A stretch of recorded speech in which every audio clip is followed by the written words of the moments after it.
आजकल के प्यार ना व्यापार हो गईल बा। पैसा पर जिस्म बिचाता। तो वही के भाव लागता। एगो हमारे एगो शब्द के माध्यम से, एगो गीत के माध्यम से एगो हम भाव देतनी। और कि अपना से बढ़ के जेके बुझत रही अपना, अरे उहे चकना चूर कैलस जिंदगी के सपना। और कि अपना से बढ़ के जेके बुझत रही अपना, उहे चकना चूर कैलस जिंदगी के सपना। और कि ऐसन दाव मरलस भैनी चारो पाला चीत रे। और कि ऐसन दाव मरलस भैनी चारो पाला चीत रे। और कि के करा के दुश्मन कहीं, के करा के हित रे। अरे हित रे कि के करा के दुश्मन कहीं, के करा के हित रे।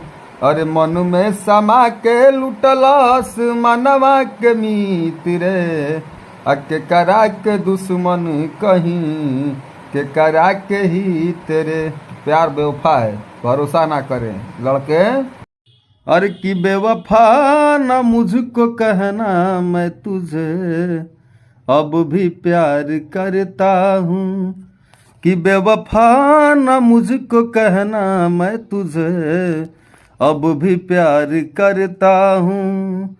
तू माने या न माने मैं तेरा इंतजार करता हूँ। हो बेवफा ना मुझको कहना। बहुत बड़ा घटना हमारा संगे भइल बा। हम आप सबके भाई भतीजा मोनू पदिया लंठा बाबा। हम नाराज ये चीज से बानी, कोई की बहन बेटी सब कोई बा अपने घर के बा, लेकिन एगो प्यार मोहब्बत होला जो ना खातिर है। हम रोवत नहीं है, हम बहुत ज्यादा रोइला। हम कोई से शेयर ना करी, कोई से बानी, कोई से नहीं, कोई से जिया तनी का खा तनी का नहीं कर, कोई से शेयर करे ना आइला हम। लेकिन हमारा संगे जवन भी भइल, जवन भी लोग कैलस,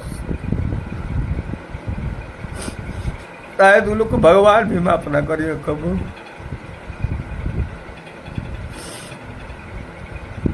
कबू जिंदगी भगवान भी माफ ना करिए।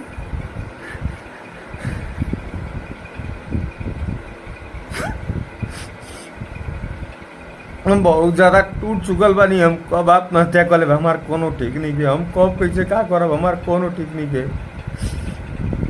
जौना डिप्रेशन में हम जी रहल बानी, जैसे जी रहल बानी अपना माई के वजह से, बस मम्मी के मुंह देखत नहीं। अब मम्मी के मुंह देख के बस हम शांत बानी और कोनो बात नहीं के।